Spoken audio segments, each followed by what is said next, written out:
So, what did my mother mean by going beyond the nightmare?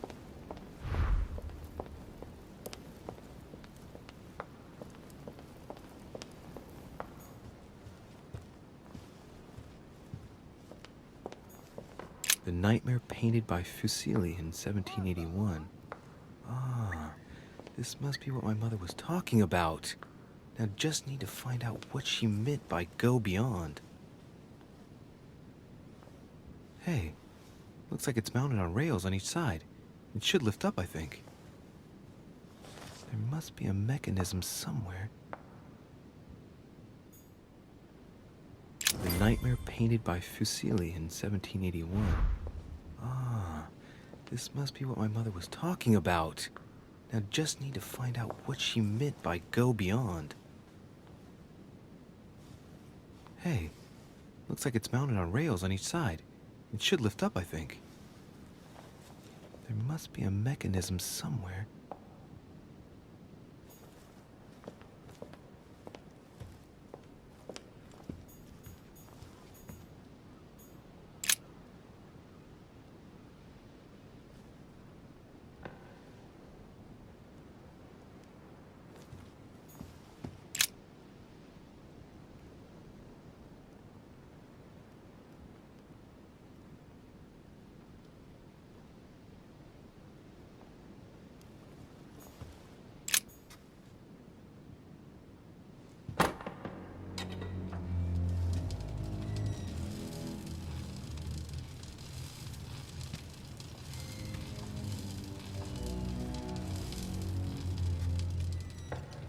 Aha!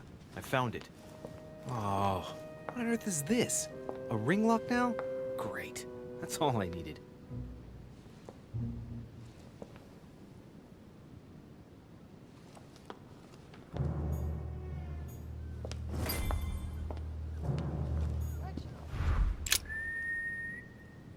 Let's take a closer look.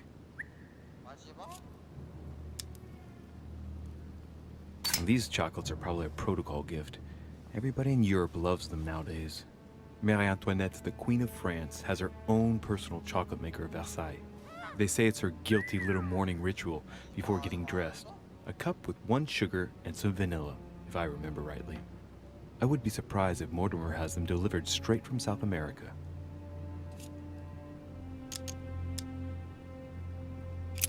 Dark chocolate beans. Very bitter. They're greatly prized in high society.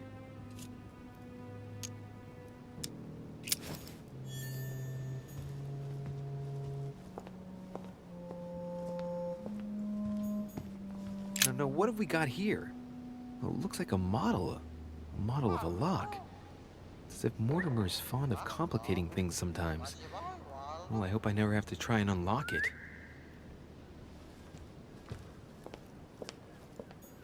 This painting isn't finished, and it looks like Mortimer probably did it.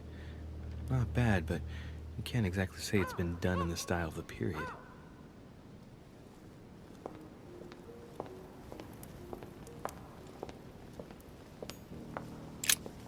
A myna bird.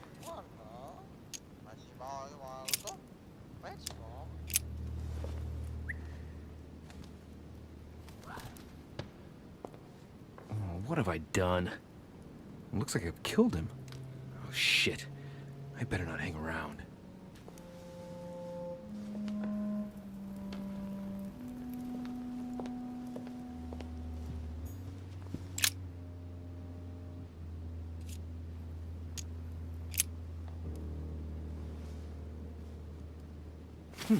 Might come in handy.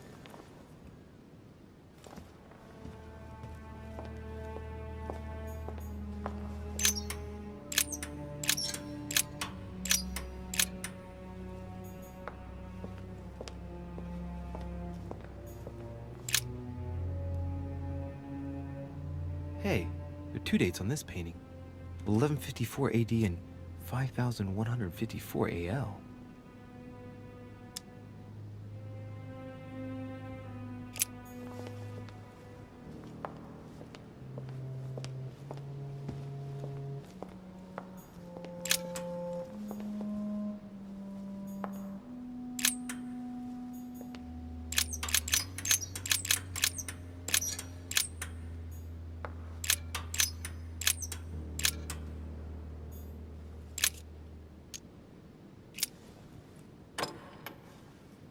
Well, I got it wrong.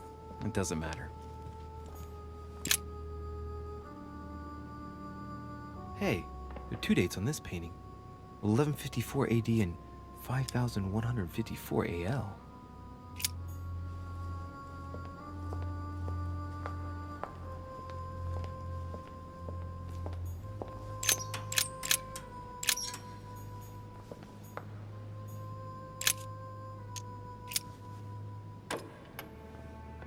Well, I got it wrong. It doesn't matter.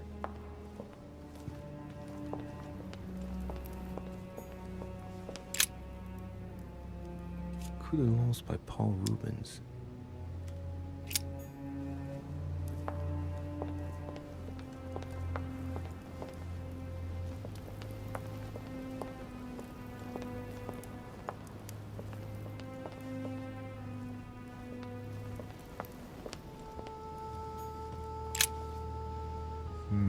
Which four-letter word could open this?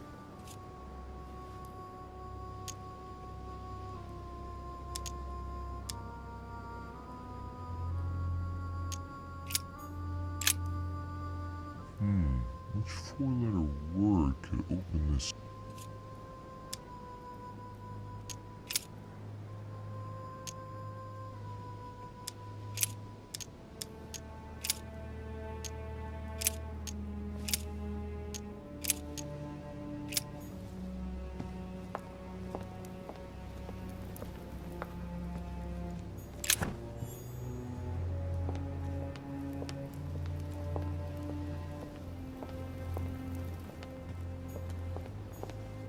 Pound.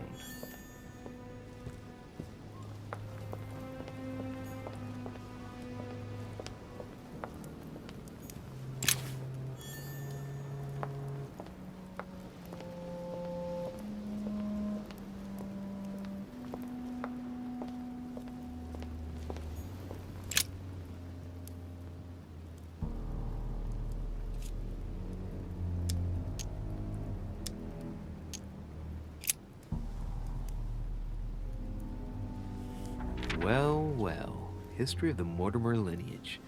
Looks like his ancestors have always sought to improve society and have had an open attitude towards the arts.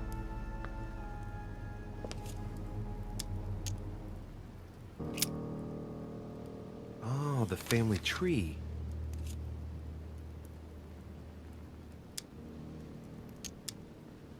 Let's see. All Mortimer's ancestors are called William something Mortimer. That happens a lot in noble families, but here it's systematic.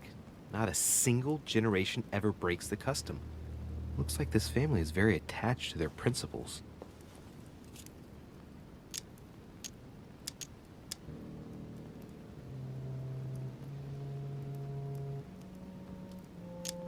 All right.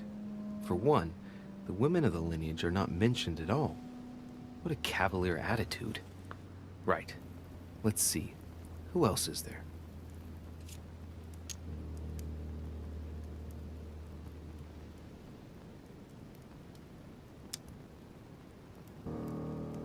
Another at random. William Mortimer again. Only son, him too. Born in 1573 and died in 1665. The Mortimers lived to a ripe old age, that's for sure. Discreet again. The summary states that he was an excellent merchant, and that towards the end of his life, he entered politics? Only son, a descendant with a singular name. He also took a wife and had only one child, named William again.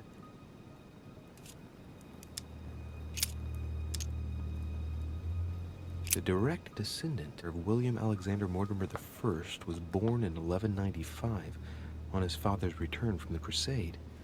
Only son, more discreet than his father, it states that he was widely traveled. He produced only one descendant, named William Michael Mortimer. He died in 1275. There's no chapter dedicated to his mother.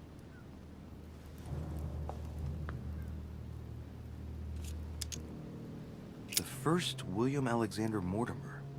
He was born in 1131 and distinguished himself during the Third Crusade. during which he rubbed shoulders with Richard the Lionheart. He showed outstanding bravery during the siege of Saint-Jean d'Acre. He died in 1211 in the country of Westford at the age of 80. What longevity! Nice. Nothing is mentioned about his wife.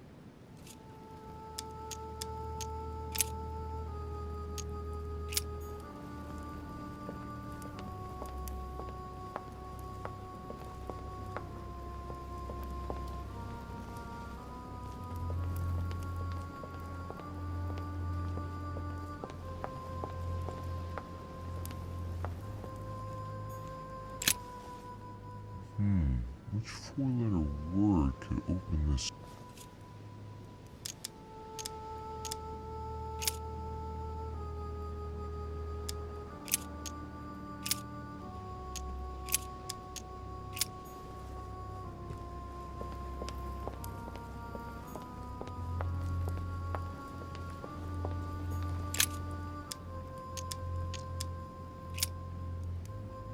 Oh, the family tree. Lord William Alexander Mortimer, lover of the arts and the sciences, he took up politics at an early age.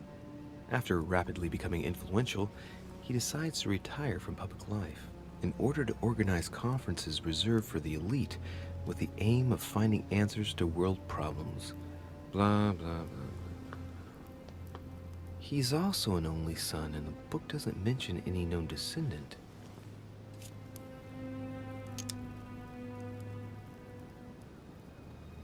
The first William Alexander Mortimer.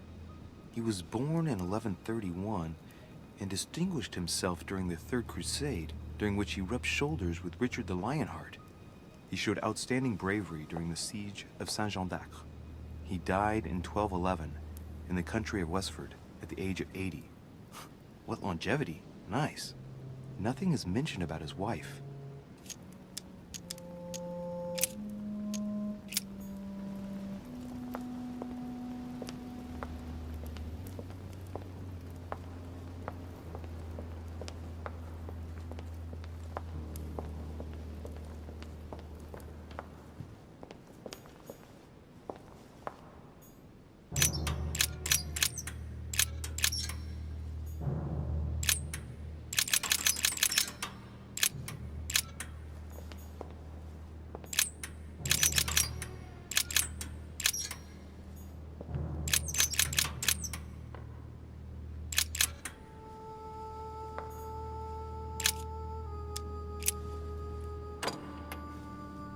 Well, I got it wrong. It doesn't matter.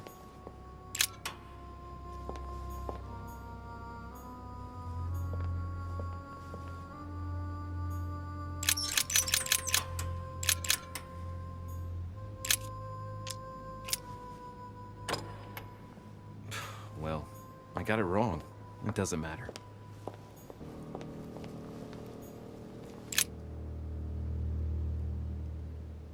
Painting depicting the Third Crusade.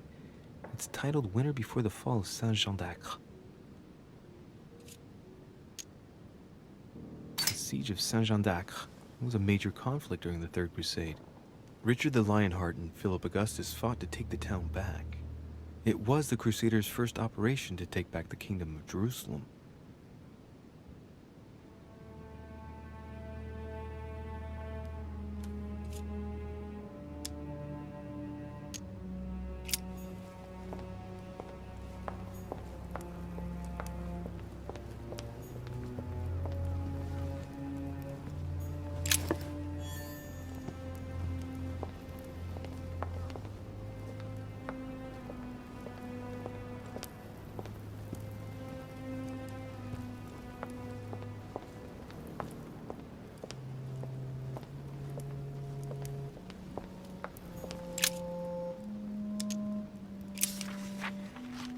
This seems to be the list of grants and sponsorships given by the Mortimer family.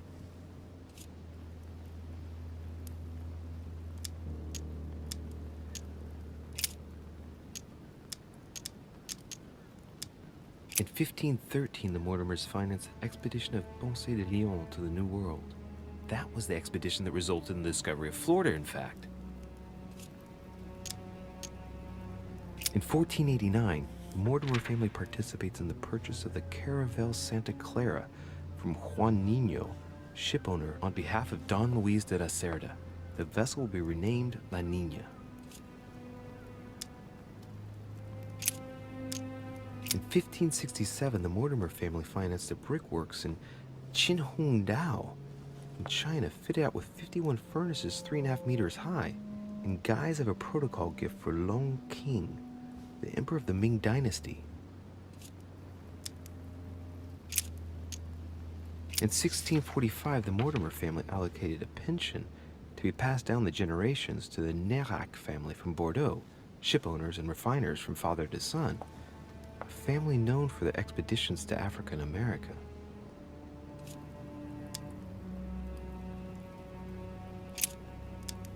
From 1235 to 1280, the Mortimer family granted an annual pension to Albert the Great, Archbishop of Regensburg, in order to fund his research in the writing of De Mirabilibus Munci, books about the wonders of the world.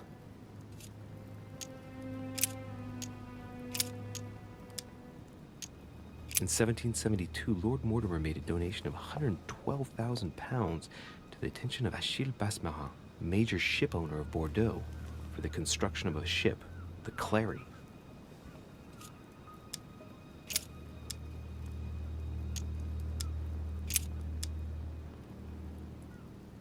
In 1635, the Mortimer family sponsored the Academy of Mersenne for 30 years in Paris for works in the sciences and in philosophy. That was generous, but not entirely selfless when you think about Blaise Pascal, who developed the first calculating machine at the same time. From 1685 to 1720, the Mortimer family allocated an annual pension to Denis Papin for his brilliant works in pneumatics and hydraulics. That reminds me of spectacular experiments such as his first submarine, which didn't end all that well if I remember correctly.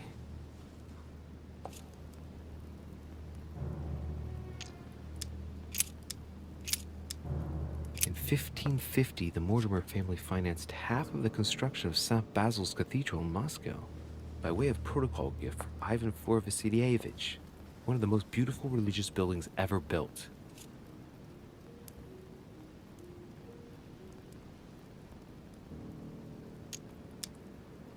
Ivan Vasilievich, sadly named Ivan the Terrible, who owes his nickname to the terror he imposed on his empire.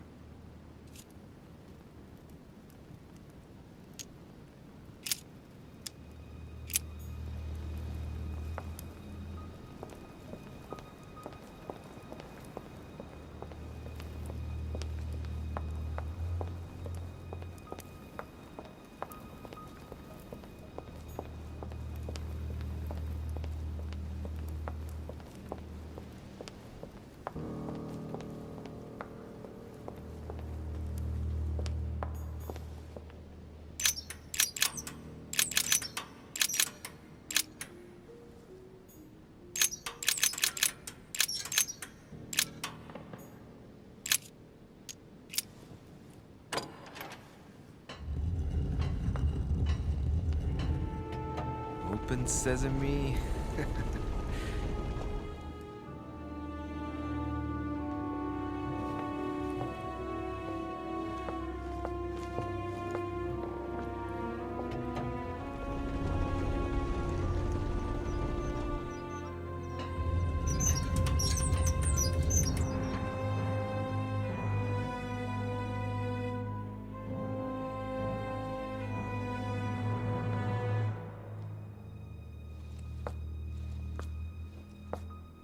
Let's see what you've been hiding, Lord Mortimer.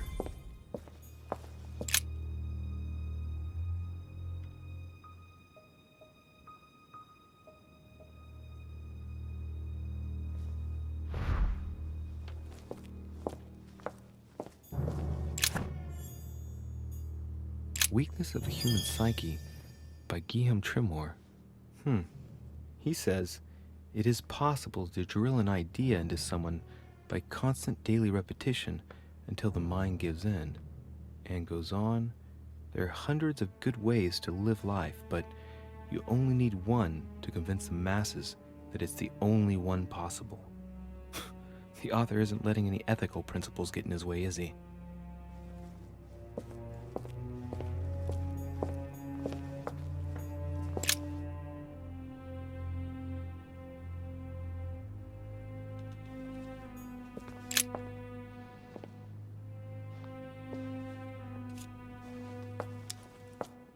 Some of those forces are pushing toward the west. On it, Mortimer's placed little feather symbols at different points, toward which the Spanish are headed. Could he be fueling Indian resistance to slow down Spain? This shows the forces present in America.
Looks like a campaign is being prepared in France in favor of Italy. Could Mortimer have decided to finance a war? It shows the forces present in Europe. It's clear that France is surrounded by her enemies. However, a large number has been underlined in bold. 26 million. I know what it is. It's an estimation of my country's population. All our neighbors have far fewer inhabitants.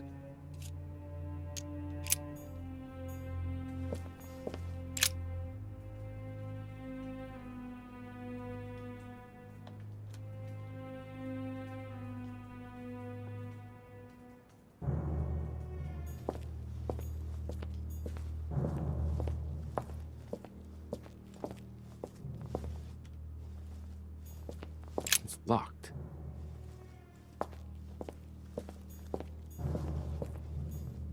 Devil's Thorn.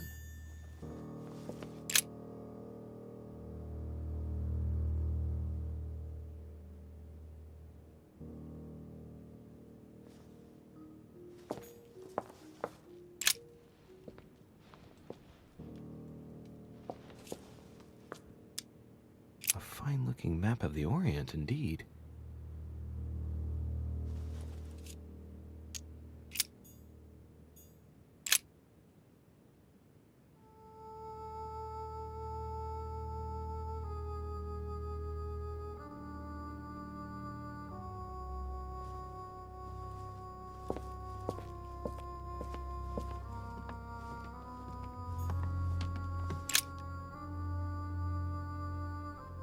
This is my mother's writing. I've picked up her trail. What is she up to? Obviously, she wants to lure Mortimer somewhere, but where? The only clue she's left for Mortimer is this stone sword. It must be intentional. It looks like a decorative sword, like from a statue, for example. And judging by the state of it, I'm guessing it's been left outside for a long time. I have absolutely got to find out where it came from.